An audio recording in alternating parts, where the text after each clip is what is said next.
So as you heard, we will be recording this. It will be available on our YouTube channel, and on our channel, we have recordings to all our past talks as well, if that would interest you. Anyway, thank you so much for joining us this evening for our talk with Sarah Smelser. Sarah will be teaching a workshop for us on February 18th and 19th that focuses on trace monotype. This is our first talk of our spring term and of the year. We're planning others, so please visit our website, excuse me, at manhattangraphiccenter.org to learn more. And while you're there, you'll be able to sign up for our mailing list and see our other events and continue and course offerings. You can also register for Sarah's workshop there, and follow us on Instagram, Twitter, and Facebook to keep up to date. If you're not familiar with our organization, Manhattan Graphic Center is a community print shop that supports the learning and practice of fine art printmaking. We provide an affordable, inclusive, professional studio and exhibition space. Plus, we offer classes and other public programs, including artist talks and scholarships. Manhattan Graphic Center would like to thank the New York City Department of Cultural Affairs, the New York State Council of the Arts, the Sherman Foundation, the Pierre and Tanya Matisse Foundation, our members, and our other donors and friends, all who make our talks and are the programming possible. We'll do a Q&A at the end of Sarah's presentation. So if you have a question for her, you can leave it in the chat that you see at the bottom of your screen. To introduce myself, my name is Robin Sharon, and I'm part of the Manhattan Graphics four-person management team. And I'm very excited to welcome Sarah to our Artist Talk series. Sarah Smelser received her BA from the University of California at Santa Cruz and her MA and MFA from the University of Iowa. She's been an artist in residence at the Vermont Studio Center, Franz Massarel Center, Artica Bilbao, Kayla Institute, Gento Artist Residency, Skopolis Foundation for the Arts, Anchor Graphics, Ballin Glen Arts Foundation, and Tamarin Institute. Her work is in such collections as Reader's Digest Association, New York Public Library, Library of Congress, Microsoft Corporate Collection, Hallmark Corporate Collection, and Elizabeth Foundation for the Arts. Smelser has had solo exhibitions at Bridgewater, Lusberg, and Bloomfield, and Catherine Markel Fine Arts, both in New York City. Urban Art Institute for Contemporary Art, Carnegie Mellon University, Bradley University, University of Wyoming, Diablo Valley College, Middle Tennessee State University, Lux Center for the Arts, and Montana State University. Her work has been included in many invitational and juried shows and at numerous art fairs, including Art Frankfurt, Estampa Madrid, the Affordable Art Fair in New York, Art Miami, Red Dot Art Fair in New York and Miami, Art Santa Fe, Art Chicago Edition Chicago, Boston Print Fair, Baltimore Contemporary Print Fair, Editions Artists Books Fair, and the Los Angeles Art Show. Smelser's work has been reviewed in Art and Paper, the Journal of Prints, Drawings, and Photography, Abstract Art Online, and Monotype, Monoprint, and Strapo eZine. Smelser is the Harold Boyd Endowed Professor and Associate Director of the Won-Suk Kim School of Art at Illinois State University. She's also co-founder of Mannequin Press with master printer Jonathan Higgins.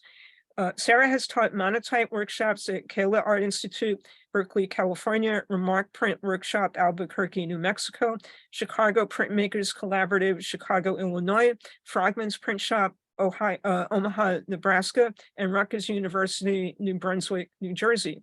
And with that, I will now hand things over to Sarah. All right. Thank you, Robin.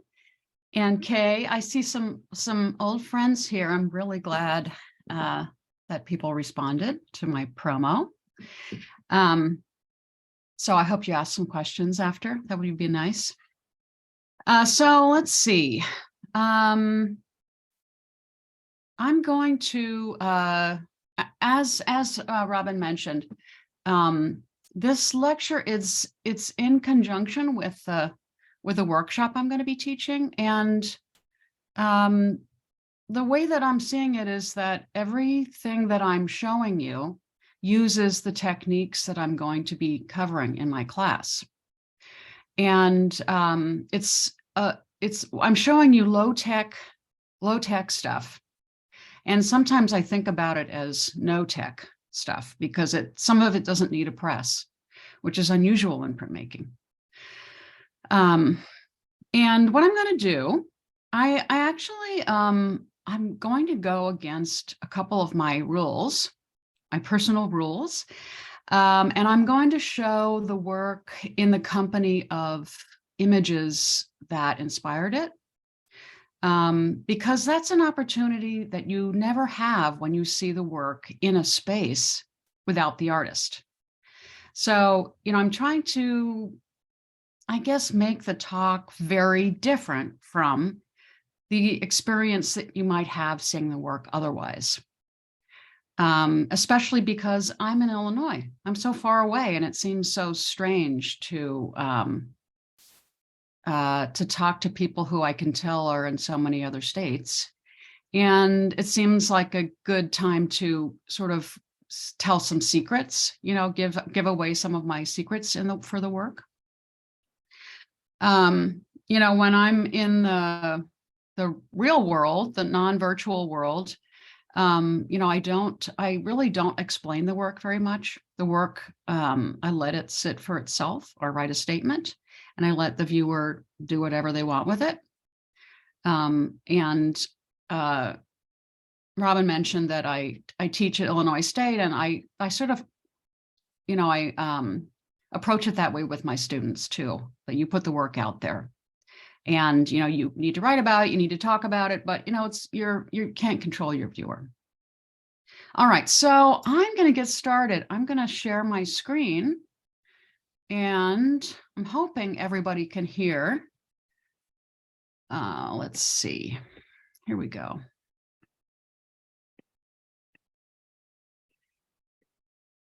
And I'm also going to turn off my camera, because otherwise I just stare at myself the whole time. And I really I'm sick of doing that. But I'll turn my video back on when I'm finished. Okay. So I've got this Rebecca Solnit quote at the very bottom here. When you give yourself to places, they give you yourself back. And I have been reading Rebecca Solnit recently. This is from a book called Wanderlust, A History of Walking. And I came to her as a writer because I read a book, I saw a title and the book was called Men Explain Things to Me. And I thought, gosh, as a woman in academia, I feel like I could have written that book just by the very title, Men Explain Things to Me. So I read that book. I absolutely loved it. And then I moved on to other books. And Wanderlust has really informed my work a whole lot. And at some points, I really feel like she's writing to me. And that is sort of like the best, the sign of an excellent book, where the reader feels like you're getting a letter just from the writer.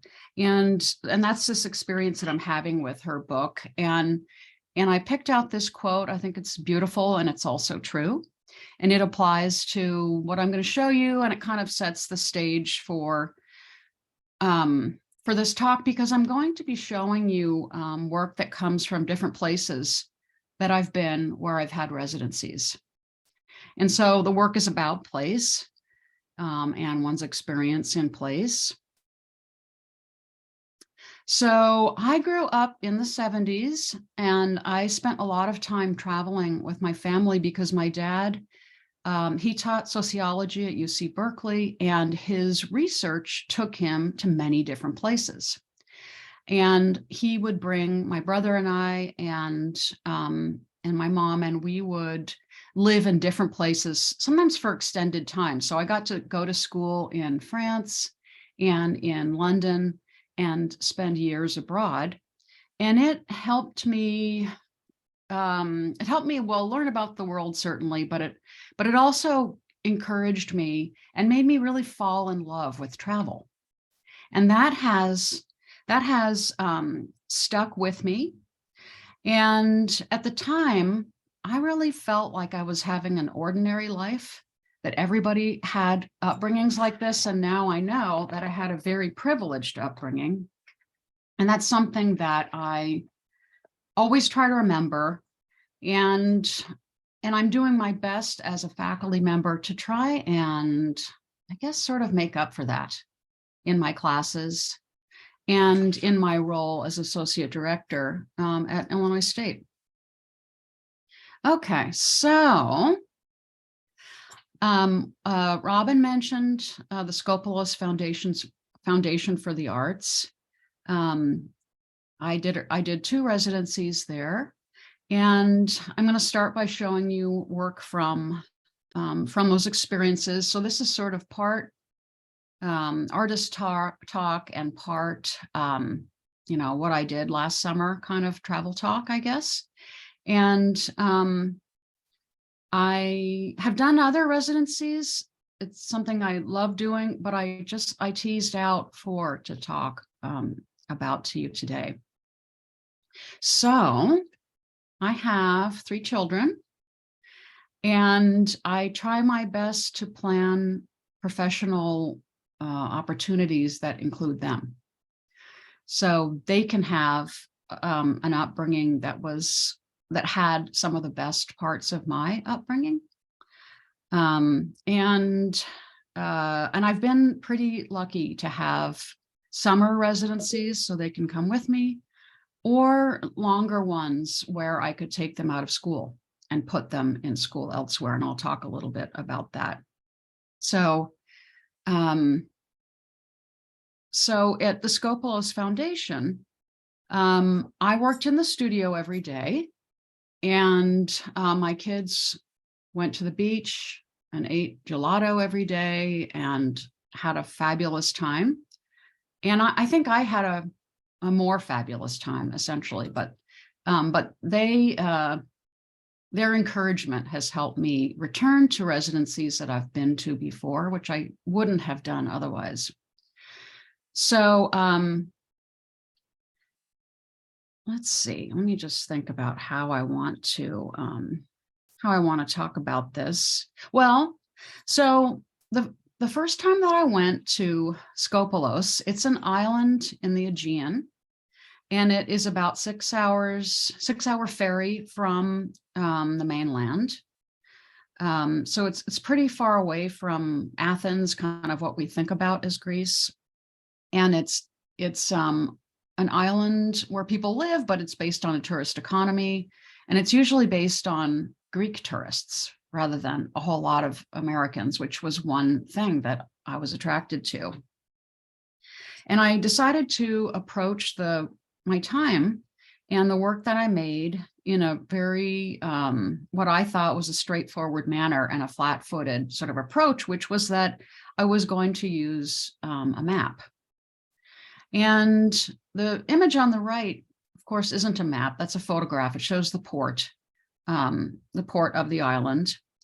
But I couldn't find the kind of map that I wanted to show you. And the reason is I found a map, a book actually, that was filled with hand-drawn maps of the island and different walking paths. And I'm a walker, and so I was attracted to this book. And I really should have stolen the book, because it was so fruitful and helpful and inspiring. But I left the book in the library there, and I used it just when I was there. And you can see on this piece on the left, the orange line work, that is trace monotype. And that's a response to the drawn maps that I could see in this book. And the thing that was really wonderful about this hand-drawn map is that, a map is its own kind of abstraction.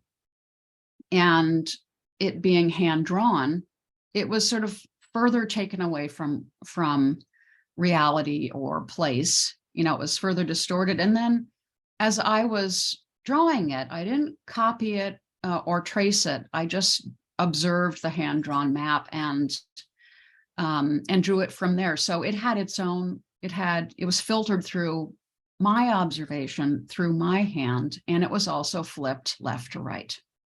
So it moved away from a map, although I think probably we could agree that that line work suggests things in a map. You can see things that suggest terrain, or there are lines that are sort of topographical looking. There are things that look like streets or paths. There are little crosses in some of the areas where there were churches on the island. So what I was doing was really trying to explore the vocabulary of map making and seeing how I could use it and integrate it with other things that are integral to my aesthetic. And let's see, let me think. I just finished writing the notes for this talk, so they're very fresh on paper and not very fresh in my mind. Let's see. So I'm more interested in walking than many other things in my life. And so I try to work walking into every part of my day. And when I'm on a residency, I think I have a mission to do that and to walk and look. And consulting a map was a different experience for me. And it was strange to try and explore or connect the relationship between my feet hitting the ground, the things I was seeing around me, and the maps that I was consulting. And trying to understand the relationship between all those things, because, a map is a kind of a strange fiction. We take it as truth, but it's a kind of a strange fiction. So I'm still navigating that, and I'm still working with maps, as you'll see, and trying to maybe sort of close the gap between the map you hold in your hands or the map you see on your phone, and you see yourself as a little dot on your phone. And how does one sort of reconcile the physical experience with that visual abstraction and, system of depicting something? So as I worked in Skopelos and returned to it, I decided to take pictures of things that I saw, either on a walk or, leading up to my residency, so in museums and things like that, and try to think of the photograph not as a source, but as a kind of a memory. So I would take the photograph, but I would rarely look at it in the studio. I might start the day looking at the photograph, just sort of to think, okay, well, where was I? What was I thinking about? So I thought about it as a kind of a bookmark.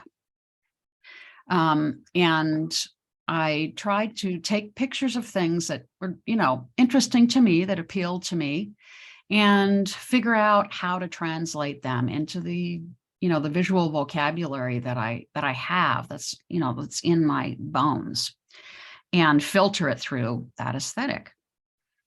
So you can see here, just as an example, there's the statue's braid. You can see that the way that her hair is a series of parallel lines, and how those parallel lines work together to show the mass of her hair and the volume and a certain kind of movement.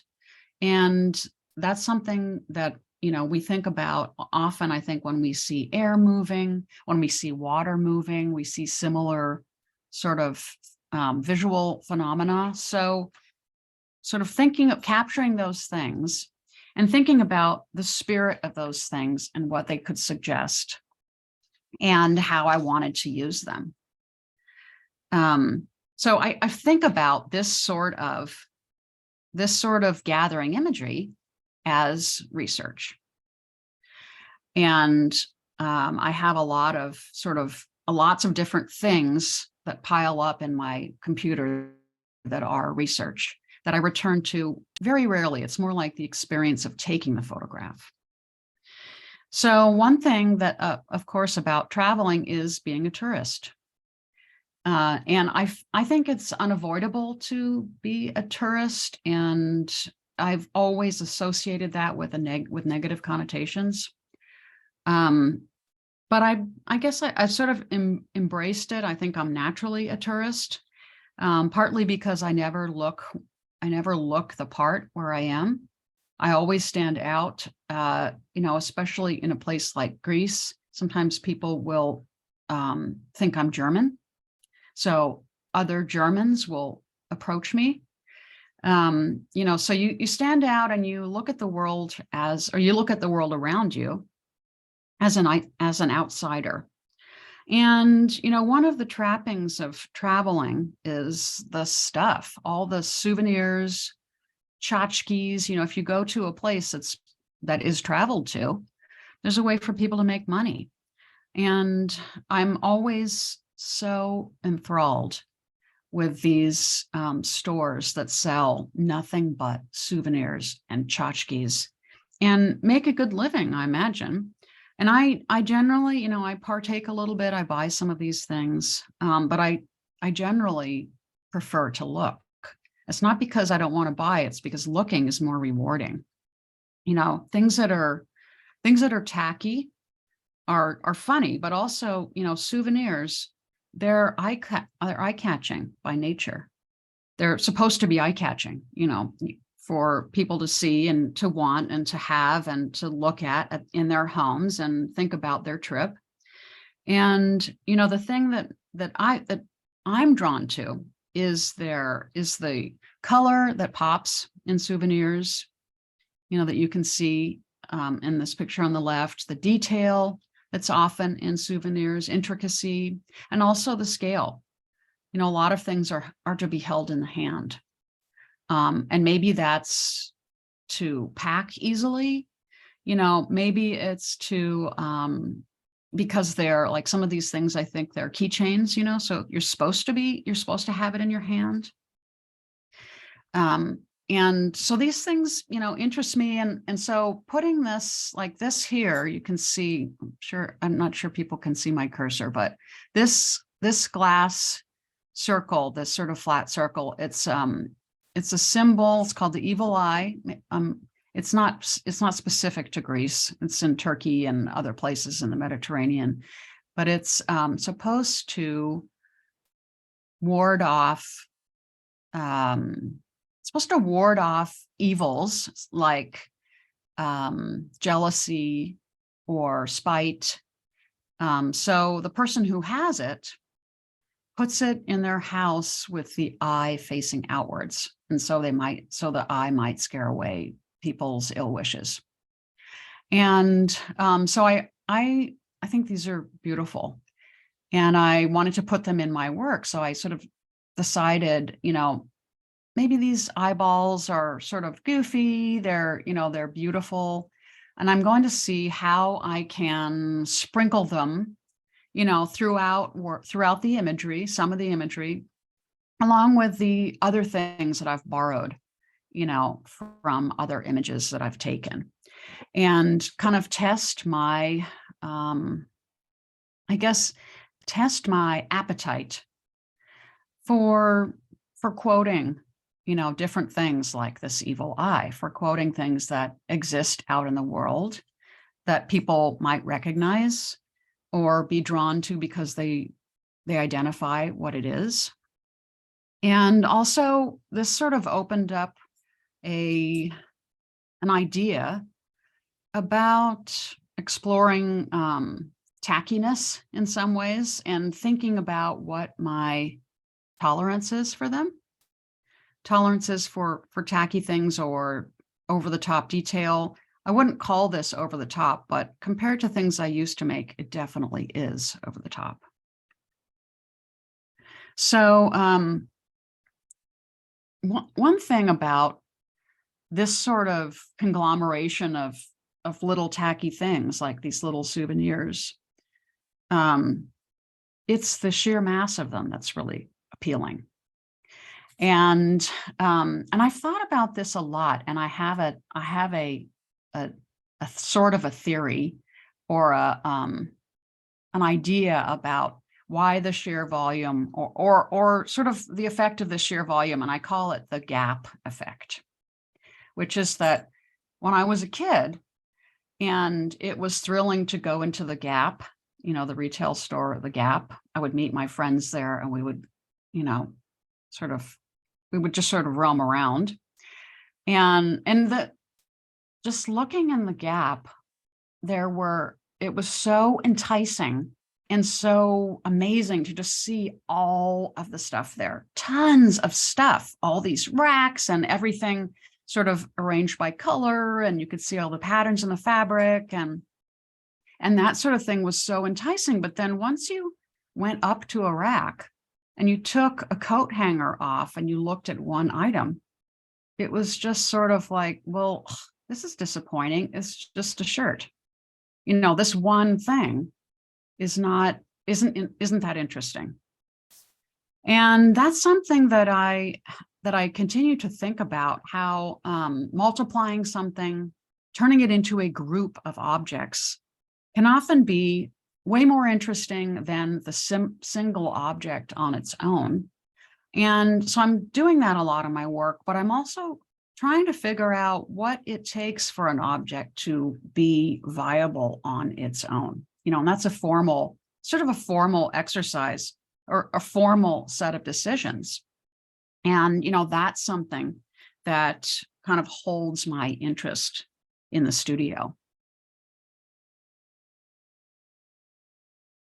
Oh, and here's another one too. Also just thinking about pattern. Pattern is such a compelling, it's such a compelling element. I think that we're, at least I am drawn to pattern. And, the sort of vivacity of pattern, and also the predictability of pattern. I really enjoy, setting up a pattern, something that becomes familiar, and then interrupting that pattern and seeing what happens when I cross a threshold into some other kind of pattern, or sort of riff on my original intention with, beginning with a pattern. All right. Another trip that I took to make work was at the Ballinglen Arts Foundation, which is in County Mayo, in a little tiny town called Ballycastle. And Ballycastle is not a tourist town. It's not a tourist destination like Skopelos Island, but it has a very seasonal element. It's on the water, and so fewer people come to it when the weather's really cold. And I did a winter residency, a 5-week residency in Ireland, and it was it was November and December, so it was bitterly cold. And because the town was seasonal, or because it was cold, people didn't come to the town. And so it shut down at 3 p.m. You could not get a meal after 3. You could get a beer, but you couldn't buy groceries there. And where we were put up in a cottage by the foundation. And you could, you had no cell reception, no TV, no mail, no email. We had a clothes washer. That was sort of like the technology we had, was we could do our laundry. But we had a radio, we had a pack of cards, and then we had some books that had been left in the studio, in the cottage from other artists. And so we had this existence that was so Spartan. And what it made me realize was how much had changed, in my lifetime. That this was the sort of thing I would I would experience as a kid when I traveled with my family. You know, we made our own fun. We interacted with each other and relied on each other rather than all the trappings of, you know, your phone and internet and such. So we read a lot, you know, and another thing that was all around the cottages and all around the print shop were these rocks that were black and had these white sort of polka dots in them. And some of them were big and they would hold open a door, you know, and some of them were just on windowsills.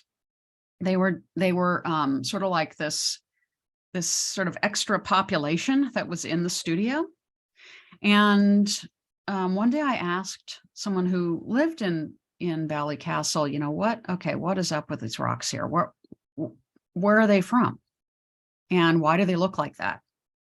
And so he explained to me that they come from one beach in Ireland called Easkie Beach.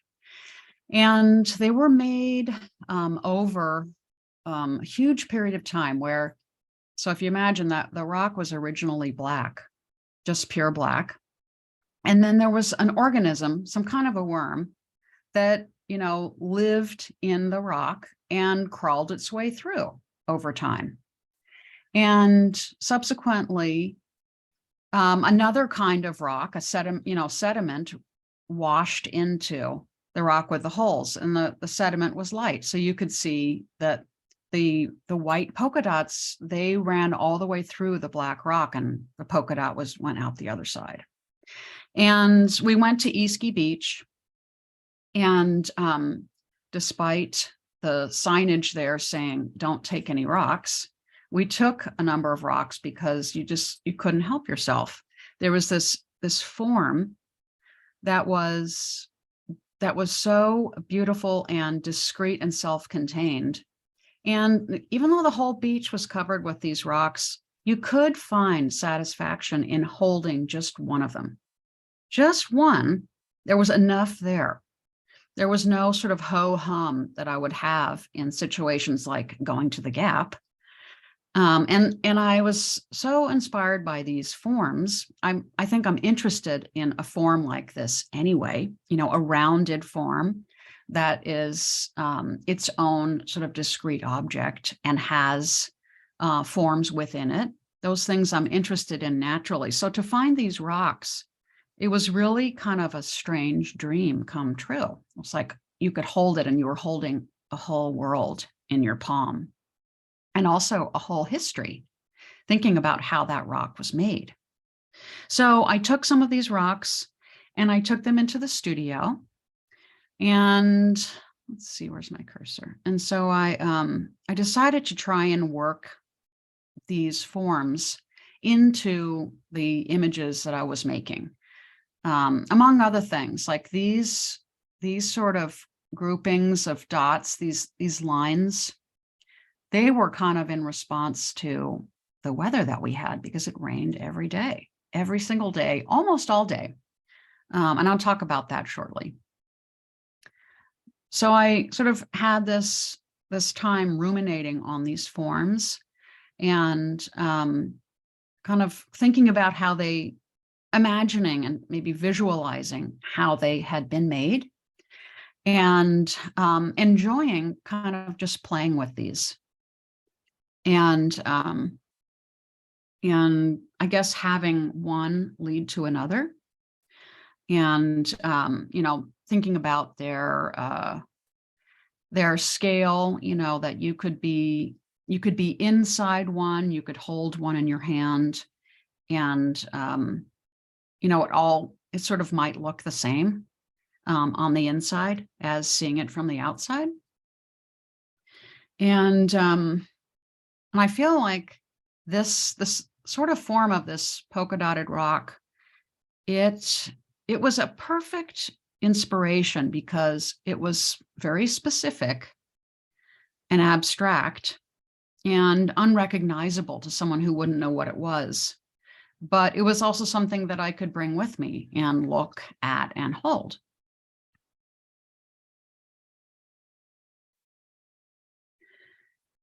So I have a number of pieces like this that have these sort of rock forms that kind of read like potatoes, but I also sort of thought of them too as like their own discrete thoughts, their own entities. You could think about them in many ways. And I kind of played off of them or played one off the other. So for example, if you look at this one here on the right that has like the white stone with the black polka dots, that came from this first one here. So this is a trace monotype image. And basically, this is the reverse of it. And so this is the leftovers. Once you've made a trace monotype, essentially, it's like you make a ghost print. You don't clean your plate. You keep working on it. You keep working with what's left over. And I can talk about, pure process if people are interested. I don't usually talk pure process because it's, I don't know, seems a little dry and specific to people who make the things. So as I mentioned, it rained every day, and it stopped and it started and stopped and started. So we would see maybe 5 or 6 rainbows a day. And it was this wonderful response, or this wonderful sort of bookend to the overall gray nature of this experience. It was so bleak. It was either rain or mud. That was it. And so to have a rainbow there was just such a beautiful and wonderful, and it seemed to me like such a rainbows, at least in my experience, are really rare, but to see 5 a day, it was like this gift, this 5 a day gift. And I felt like, I really have to put these in a piece. It would be sort of not genuine to not include them. But I was really scared. I was really scared to put a rainbow in there because it is undeniable. It can't be anything else. And you can't look at a rainbow and say, oh, well, I don't recognize that. What is that? You label it with a word, and we all know what the word rainbow is. And I really didn't want to go there. So I had to work up the courage to do this. And I was thinking, oh man, I must be a total wuss to think about this so much. But later when I showed work to friends and colleagues, some people said, you're brave. You did that. That's so brave. Good for you. So I felt like maybe I had a response that was perhaps universal, that, if you work with in an abstract vocabulary, it's hard to figure out where your abstraction stops. And, abstraction is a sliding scale. So what is the beginning and the end of your particular type of abstraction, your aesthetic? And that's something that, I continue to think about. All right. So recently, in fact, let's see, in September, I spent some time in Albuquerque. And this image seems to me just like the perfect image of Albuquerque, because it's so beautiful, but also so it has like such an element of intrusion. That orange, I don't even know what you call it. It's not a cone. It's whatever. It's a cylinder shaped warning cone. I don't know, but it's so glaring, and in comparison to its surroundings, it's so ugly. It's just so awful. But I also feel like if I looked at that long enough, and I have, that I find it beautiful. So it all it folds together. In some parts of the landscape in Albuquerque, it's really destitute. And I would sort of put it into the category of ugly. like unloved, uncared for, totally desiccated. So there's this interesting question back and forth in an environment like that about, in what category do I put these things? Is this compelling? Is this beautiful? Am I interested in depicting this? And Albuquerque's it's a strange place, and it's a place that I am connected to now. I'm connected to with my personal history of traveling there with my family. But I also have done other work there. I've visited there a lot. And I now have my son is he's a junior in college at UNM. So now I have a family connection. So I sort of look and think about Albuquerque as a different place than traveling around in Europe. It's sort of a place that I might live or might think about living. And as I walk in Albuquerque or hike in the Sandia Mountains there, I always look and see what people, how they own their land, right? How they own their front yards or their houses, what they do, and what they do with so limited means. I saw some people who actually planted lawns and watered their lawns, in the middle of the desert, which struck me as sort of heresy, just like, why are you doing that? And then there were people like the person who built this, who had this in their front yard. So they sort of took the opportunity to use the means that they had and, make something out of this earth, these rocks, these weeds, and, people also have like cacti, a lot of rock gardens. They think about their environment in a way that's so different from what I'm used to considering. And so I'm always drawn to that, to see what people are doing. So, I'm looking at the forms that I'm seeing, and thinking about, well, how do I arrange those? How would I do that? And there's a lot of hypothetical, there's a lot of supposing, if I were that person, what would I do? And I think that some of this work is an answer to that question. It shows how I would interact with those places. And I also had to figure out sort of how landscapey I wanted to be. That's always a question for me. It's just sort of like, okay, I think about myself as a landscape artist, but I don't make things that are typical landscapes. And this piece kind of broke my heart in that way, because it really sort of stepped over. It seems undeniably like a landscape, but I couldn't help but make it, which was so weird. I was making it and I kept thinking, I can't make a landscape. I can't make this into a landscape. And then when I finished it, I thought, whoa, that is sexy. That is one sexy image, but it is a landscape, oops, I did it. So that's something to consider too, as I move forward, is, how much do I want to show and talk about what I'm thinking about and what I'm looking at and what I'm making. Now, I think we don't talk about happy accidents anymore. At least I don't talk about them anymore, but I do accept circumstances that come my way. And one of them was this surface. It's a cutting mat, of course, and I have one like this at home, but it doesn't have the white shapes that you can see under this piece of paper. It had these concentric squares, and mine is just green with a bunch of lines on it.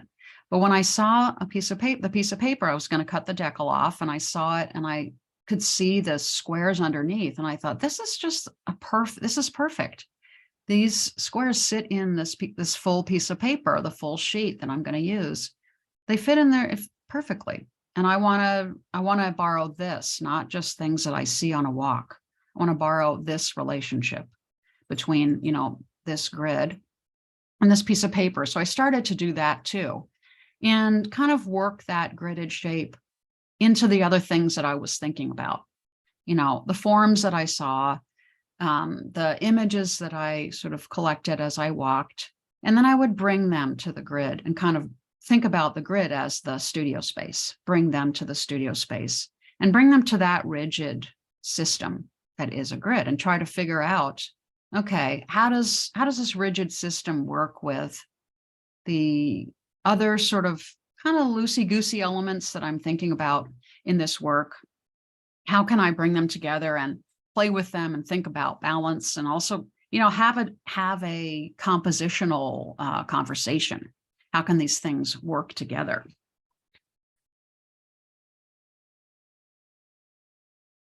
All right, the last place I'm going to tell you about is an experience that I just had.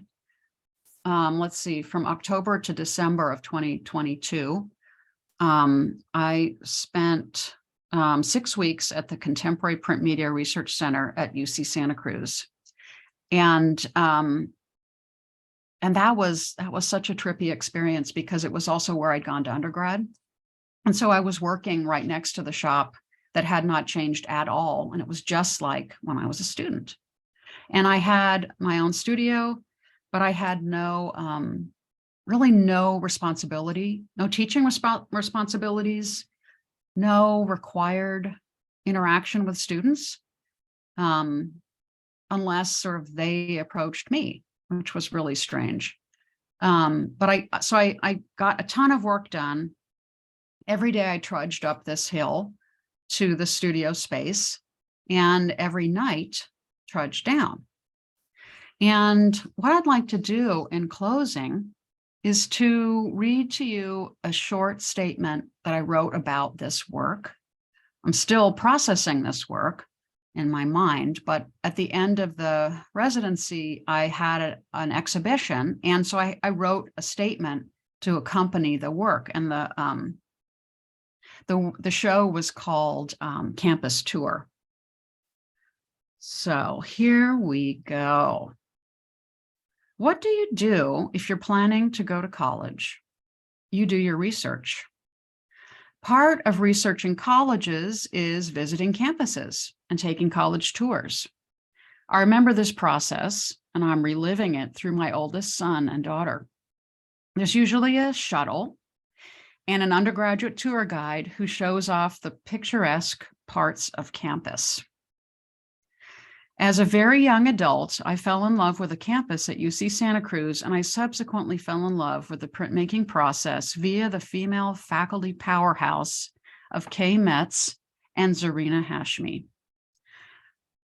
Almost 30 years after graduation, I've returned to campus as a research associate at the Contemporary Print Media Center, Research Center, to do a self-guided tour across the Golden Hills and walking paths that lead from the campus entrance to the printmaking studios.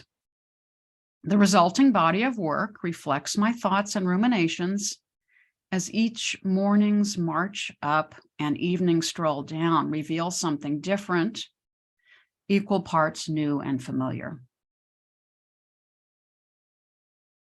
And here's one last image from that group.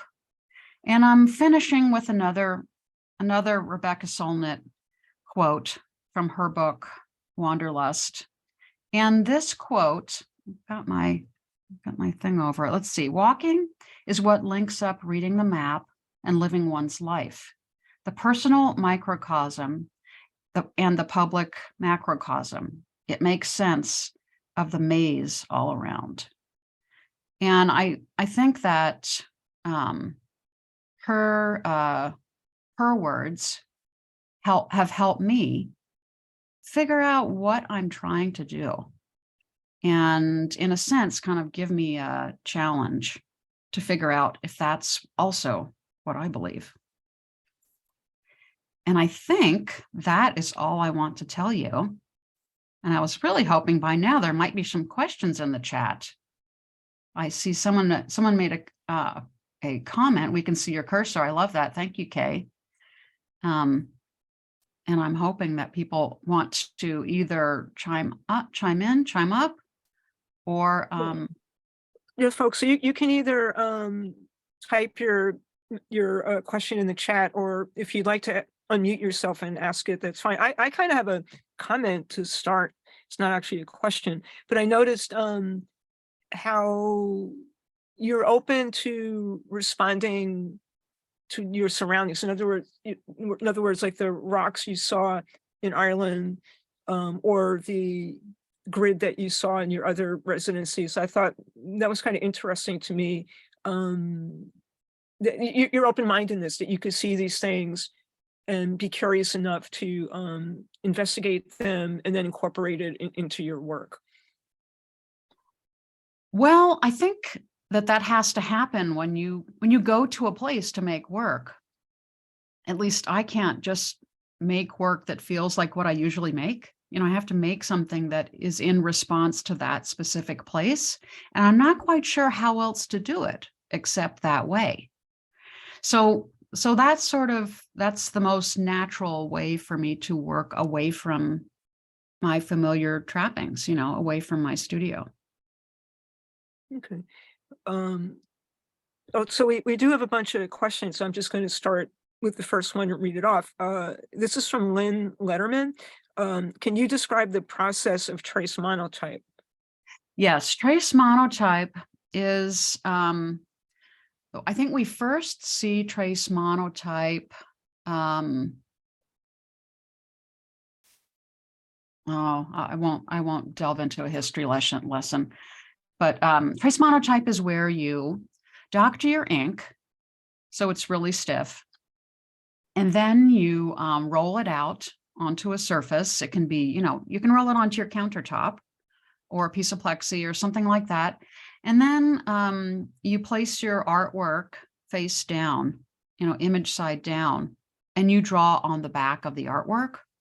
And so wherever you make a mark with a pencil or a drawing implement, that mark is translated into your image.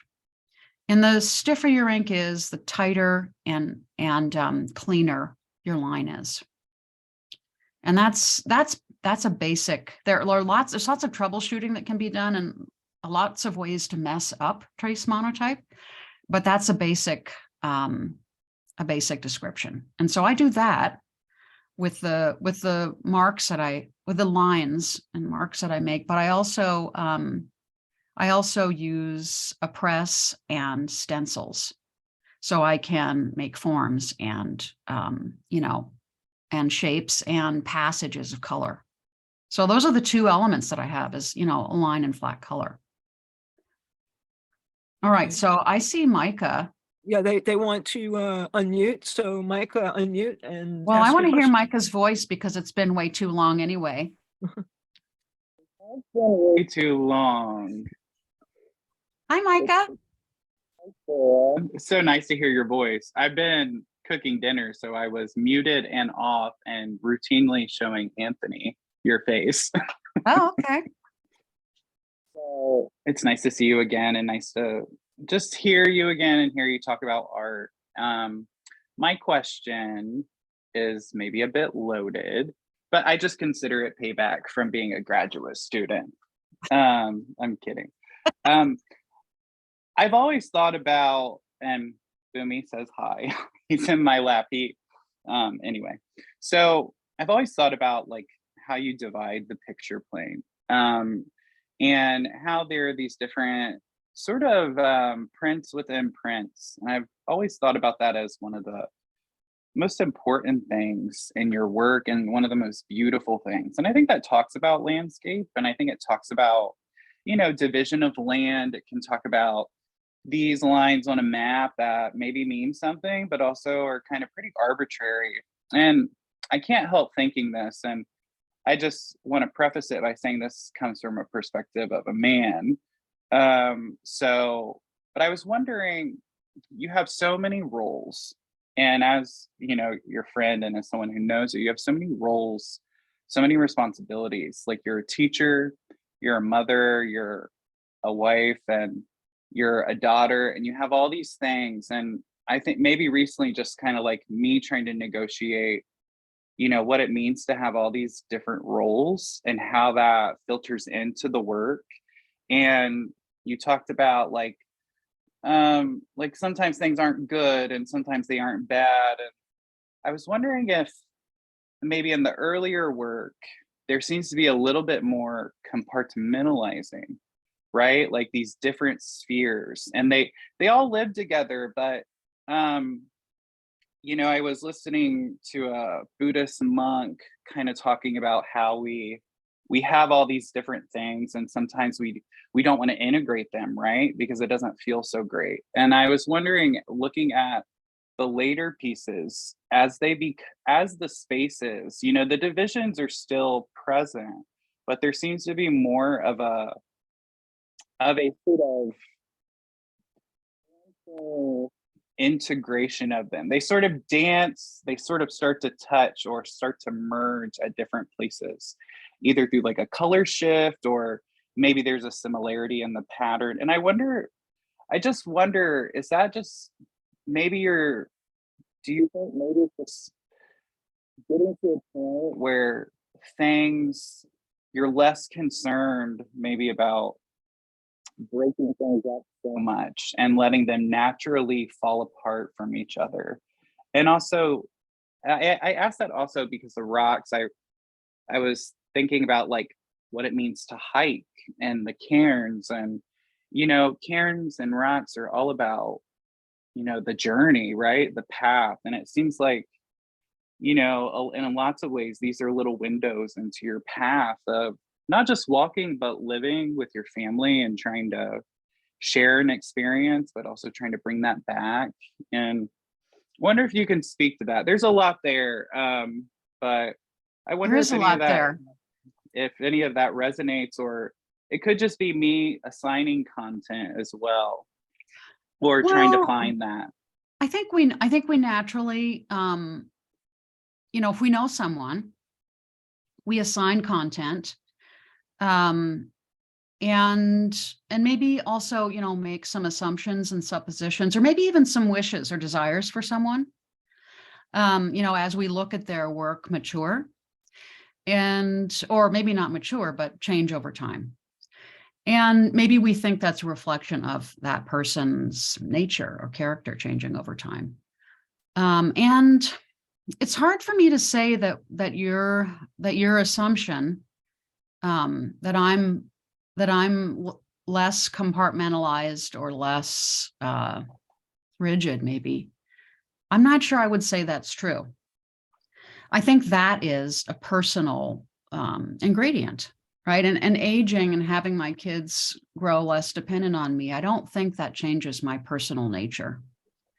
I think maybe, you know, I highly curated the images that I'm showing you, and it might just be that, you know, the way that I arrange the work and my more recent trips have kind of prompted that it appears to be that there's that sort of flow.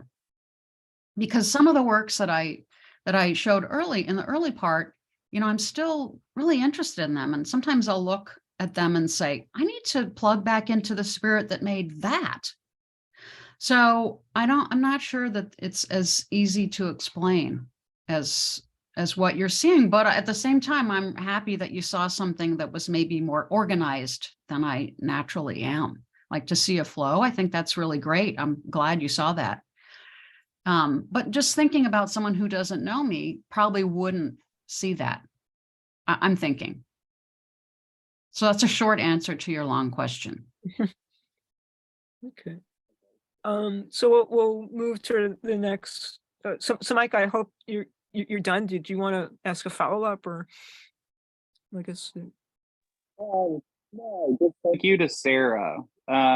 She's amazing, and it's such a gift to hear her talk, Okay. especially about these little secrets. I think they're such a gift. So thank you, Sarah. You're welcome, Mike. I'm glad you're here. Okay, so the next question is from Jeffrey Dell. Is your aversion to making landscape based on your tension between representation and abstraction?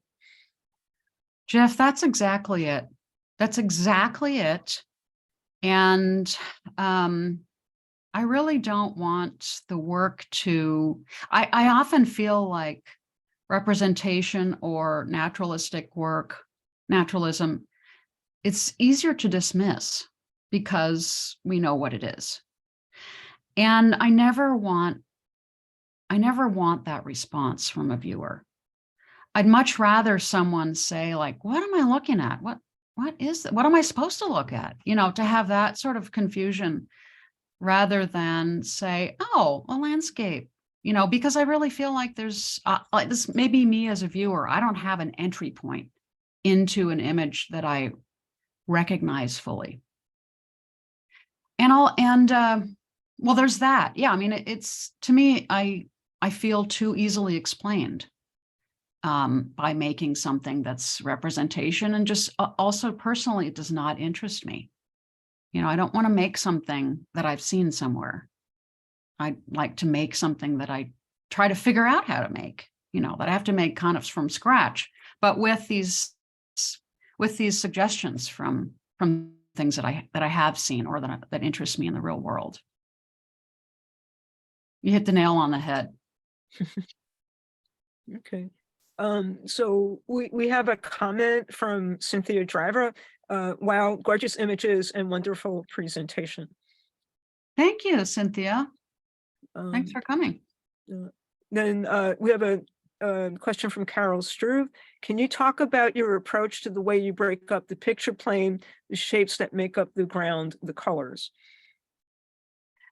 Well, yes, I can. I usually start, well, I don't know if I can make some generalizations about that. But I feel I sort of generally see the images as being quite flat. Not, I see the space as being sort of like layers of saran wrap, you know, just like very thin, very close together. And so I think about the picture plane as just being sort of, you know, just like a layer of skin. And the way that I divide it up, so the way that I divide it up is not in layers, but in sections that butt up next to each other, you know, like squares on a quilt. And in fact, when I see alt text, you know, when I see an image online and it has alt text where it suggests what an image might look like to someone who's nearsighted or you know, hard of sight, it usually says an image with let's see, it says a piece of fabric, or an image with text, or a map. So, you know, I sort of like those suggestions because, you know, fabric is all one piece. It's all things that are butted up next to each other, whether it's woven or sewn. And so I think about the picture plane in that way, and things overlap certainly. But I think that what I am trying to find a lot of times in making work is transition of one space to another. So it could be establishing a pattern and breaking it and suggesting that the pattern is one space or one time, and the part that's broken or disturbed is another space or another time. So, you know, I try to think about having different contrasts like that, whether it's a change in space or time, or whether it's, you know, forms that are particulate matched with forms that are really strong and solid, you know, disparate versus really sort of punchy.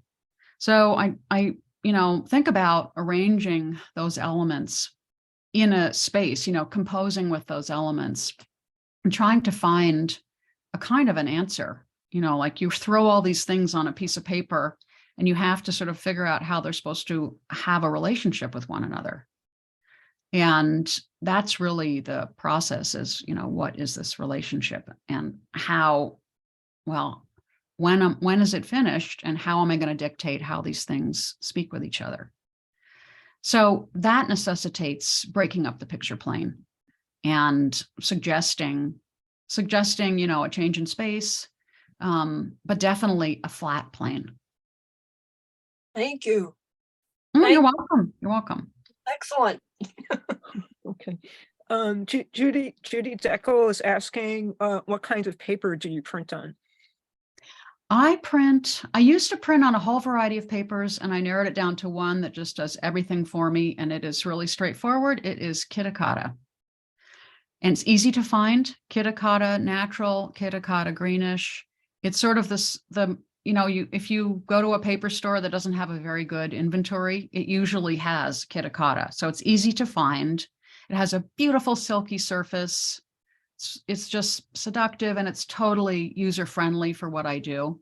So I don't shop around for other papers anymore. It's exactly the size I want. It's just perfect. And it's what I'm going to ask people to use in the workshop if that's of interest, because there's a lower loss rate with this particular paper. So it's kinder to you. Okay. Trudy Rice has a comment. Fantastic talk. Thank you. I love that you take very familiar objects to incorporate in your work, and then they morph into you. Awesome. That's a great comment. Thank you, Trudy. Next, we have a question from Julia. I'm sorry. Heatherwick. Yeah. I am interested in hearing more about your rules or obstructions you give yourself for your work, breaking rules, or perhaps giving yourself permission, such as placing rainbow in a landscape horizon line. Well, I used to have much stricter rules than I do now. I started off being mostly interested in black and white imagery. And at a certain point, I was in graduate school. I decided, well, maybe I should just try using red, because red and black are sort of the same thing.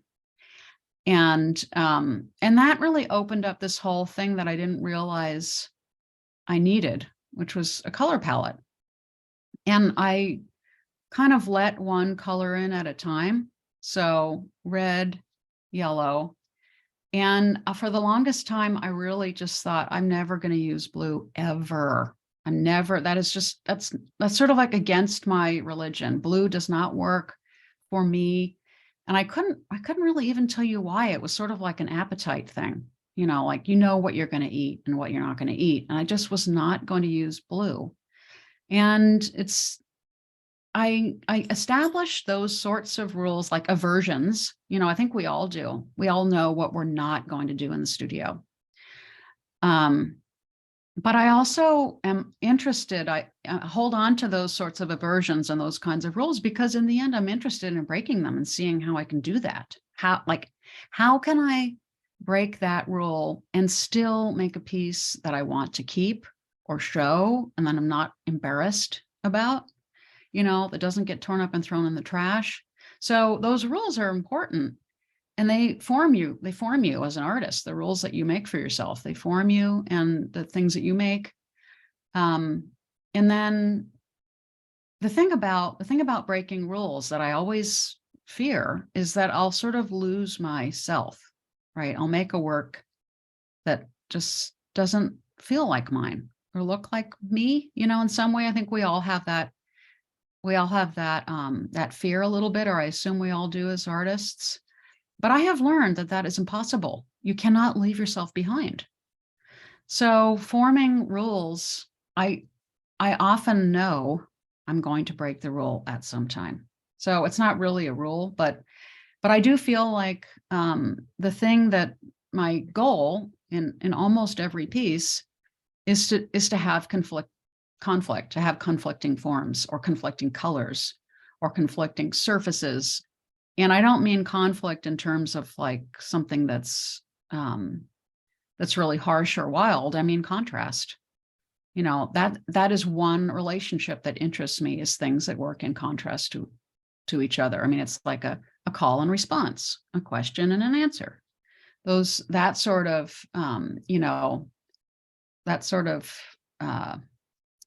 structure, where one thing complements or confronts or works around another thing. And so I think that's like a basic rule that I always feel that has to be present in a work. The The other rules I think are sort of more like superstitions. I never would do that, right? Like I always try to have work be top heavy rather than bottom heavy. Okay. Um, Well, I'm sorry, I didn't mean to interrupt you. That's okay. I wasn't going too much farther. Okay. Did you want to finish your thought or? I think I finished it. Okay, yeah, I'm sorry about that. That's okay. We have another comment from Trudy Rice, but I think it's in about Micah's question. Just say more integration. Yes, that's what I thought, Micah. Then we have a question from Laura Castle. Really enjoyed the talk. Thank you. A technical question, if that's okay. Any tips on how to keep the different colors so clean? Is it plenty of drying time and transparent colors? Thank you. It's both plenty of drying time and transparent and a lot of transparency. And in terms of the process I'm using, it's kind of hard to muddy the color. I mean, as long as you keep drying time in mind. I don't use dryer. It tends to just screw everything up. It makes things not predictable. So if you don't use dryer, you do have to, let's say you do a red on one day and you don't want to muddy it with a darker color. You have to wait days to get to that next color. And the way that I deal with that is by working on, 12 to 20 pieces at one time. So I'm never waiting for anything. My work schedule keeps me away from the studio. So there's the drying time, right, when I'm working. But the color doesn't, the inks don't oxidize in the process. They don't get muddy or gray or anything like that they can with other print processes.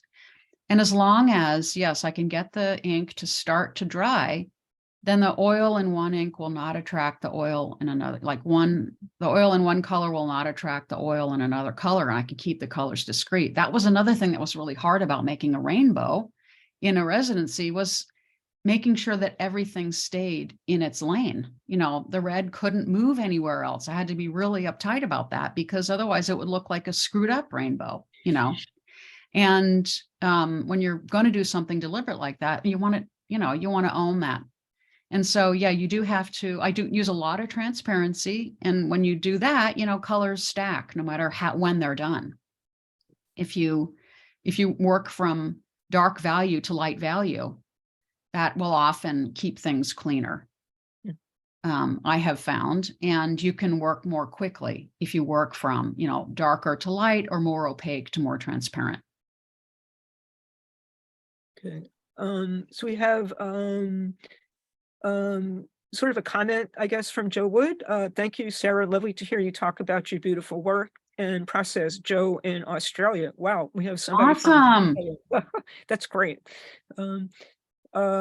We have a question from Cynthia Driver. How do you spell the name of the paper?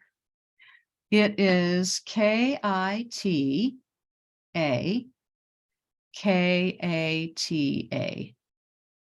Kitakata. One of my favorite words. We have another question from Jeffrey Dell.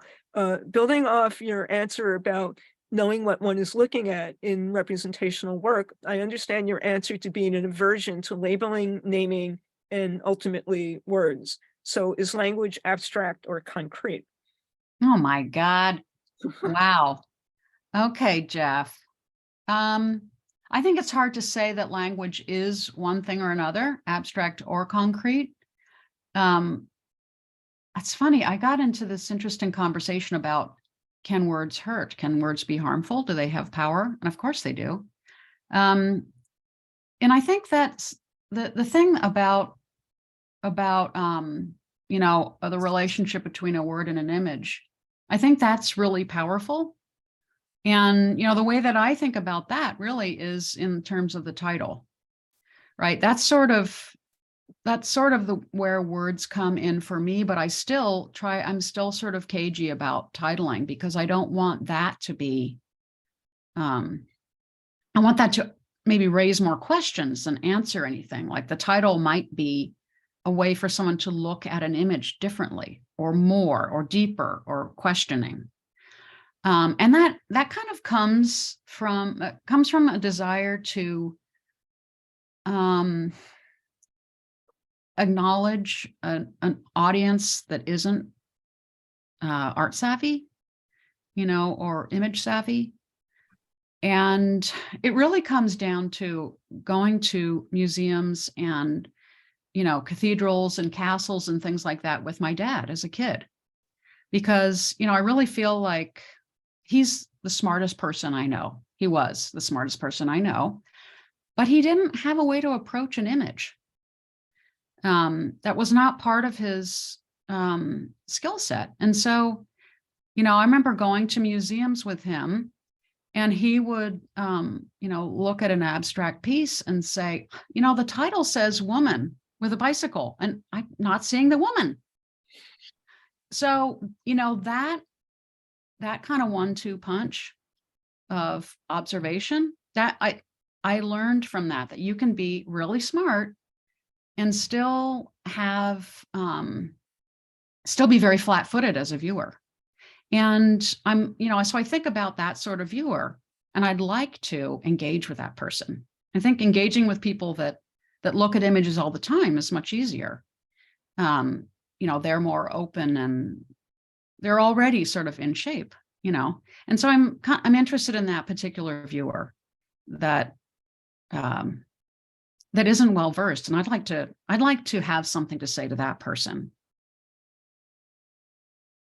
Okay. So Micah spelled kitty kata in the chat. So if anybody opens up the chat, you'll be able to see the spelling there. Then we have a question from Kathy Caraccio. Do you work on more than one at a time? Speak to the delicacy of your colors. Yep, that is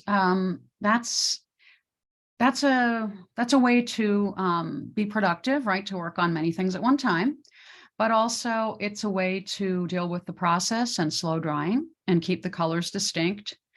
But the best thing about working on many pieces at one time is that you're never faced with the conundrum of being done with something. When you're done with something, that's just the worst point. You have sort of divorced yourself from the process, from this wonderful process of making something. And you have to overcome that. And I avoid that feeling at all costs, because I always have something that's in process. And, so I'll start 10 things in one day and put them away for a little while and keep bringing things out. So there's never like, oh, what do I do now? That never, ever happens to me. And that's, that's one way to avoid that, that situation, but it also just becomes a way of making, right? When you're finishing something, you can use what's left as a way to start something else. And it's sort of a way to, have your work tied together, but it's also just, it becomes a practice. Okay. We have a comment from Nick Satinover. Thanks, Sarah, forever my MVP. Right back at you, Nick.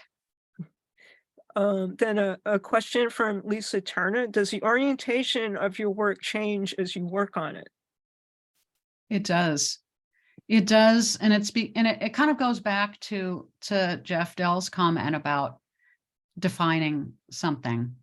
So if I have an image that has a weight, a natural weight from like the scale of something or the value of something, I keep turning it and I'll try to figure out where the best direction is for that emphasis. For me, the most inviting and sort of provocative part of the image is the very edge, where you run out of paper. And so there's always tension at the edge, whether you're including the whole object or, bringing it in from the edge. And I always have to figure out, like, okay, is the weight, how am I going to deal with the placement of this particular emphasis? And what kinds of suggestions does that have? right? So if a piece has a whole lot of activity on the bottom, I usually will turn it around because I don't want to feel the presence of, like earth, right? The earth is weighted and I don't want to have that kind of suggestion in the piece. So yeah, I'll see like, well, can I live with this with all the darkness on one side? And if so, what do I have to do to finish this? So yeah, I do move it around. I used to cut the work up a lot I used to crop it a lot, and sometimes I will, but I try to keep it the whole piece of paper, which is 16 by 20. And moving it around can help me decide, what direction to take the piece, right? And sometimes it'll have, the orientation will change. I don't know how many times before I figure out how it's supposed to be finished. It's a good And, question. yeah, finally, we have a comment. I hope I'm not going to mispronounce her name. It's Sharon Ju, Sharon J-U-E. Jew, yeah. Okay. Unfortunately, I have to run, but I wanted to thank Sarah and MGC for an absolutely wonderful and inspirational talk. I love the structure of the talk and seeing prints made at different residencies. So happy to be able to attend and see and hear about Sarah's work. So looks like, Wonderful. yeah. So does anyone else have any questions, or do you want to unmute, Kathy? Got it. Could you speak to the delicacy of your color? Wonderful talk, Sarah. Thank you. The delicacy of the color? You have it's fragile. It's not punch in your face. Yeah, Your yeah. biggest color you used.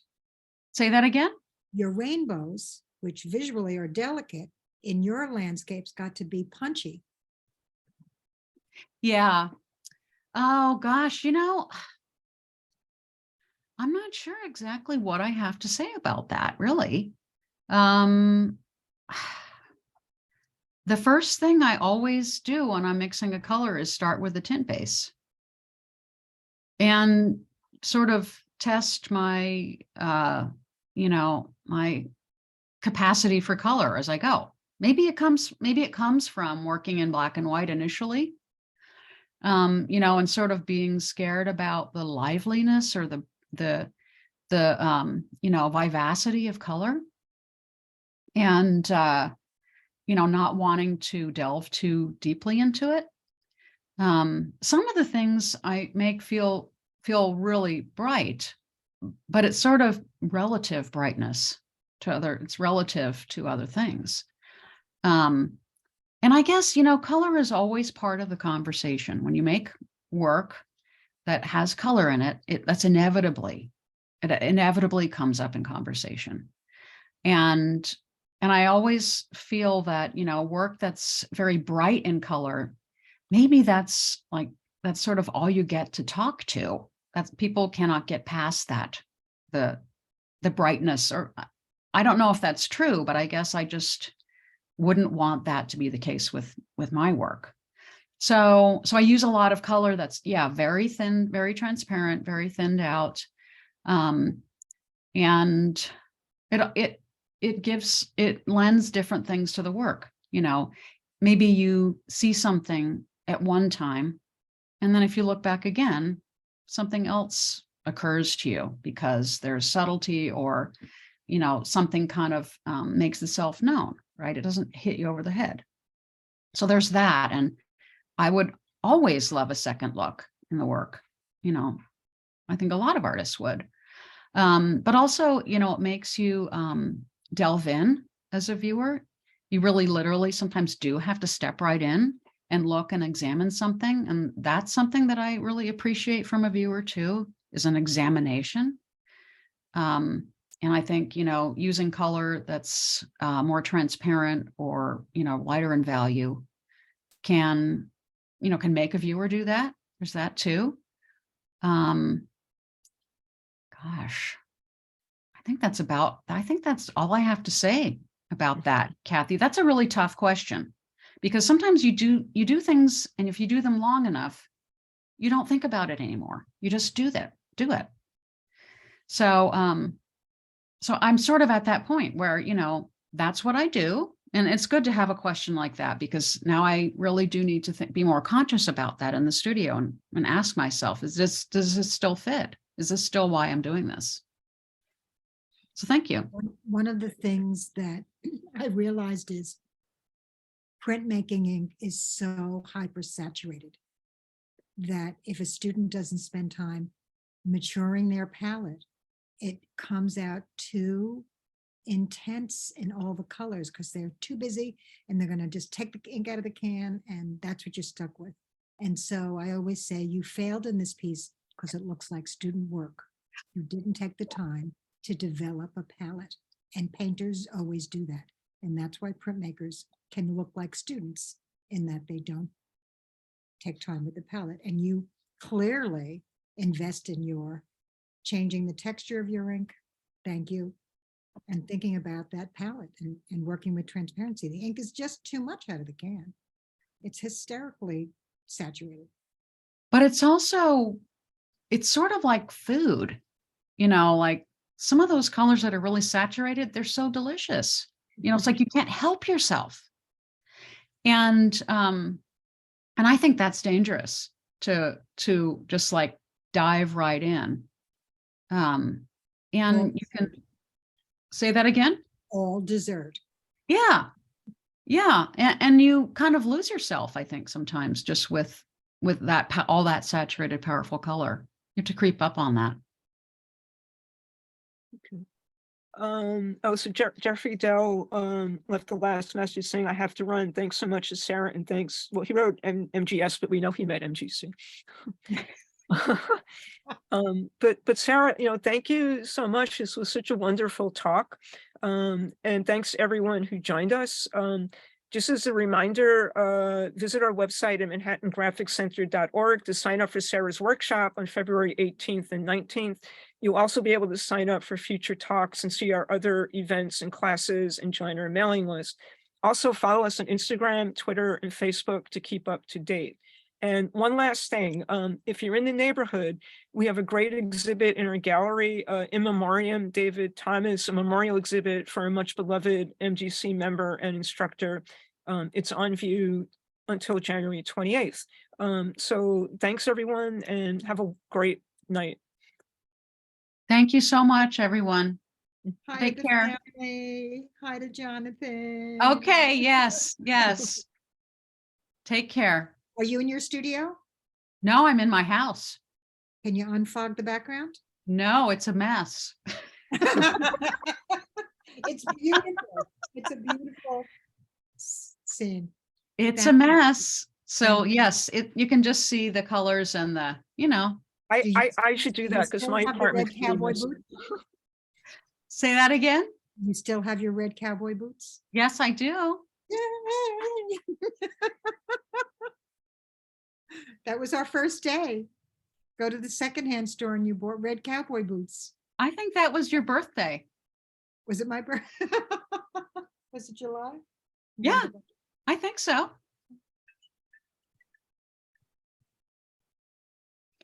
It's nice to see you, Kathy. It's very nice to see you, Sarah. And I'll give your best to my fam. I bought the pieces at the miniature print show. Say that again. I bought there were two little pieces at the miniature print show. You did? Yeah, I'm not sure where you were in Albuquerque. I don't know where I bought it. Albuquerque, mail order. I got them. Oh, it was Albuquerque. Okay. Oh, wow. Thank you. Wonderful. I have a lovely collection of you. Go to my website. See yourself. Oh, I hope you're up. Maybe you're not up yet. I'm sorry. How's your mom? She's doing okay. She's doing okay. She moved here to Illinois for a while, but she moved back to California. She really wanted to, I think she thinks about it. She wants to end up there. Yeah. You can't take the girl out of California. How does it go? You can take the girl out of California, but you can't take California out of the girl. That's definitely how my mom is living. She's 82 and she's doing really well. Fantastic. And I love you brought up red, black. Well, they're more or less the same. Well, they are. I say it all the time because you taught me that. Oh, Red's just another black.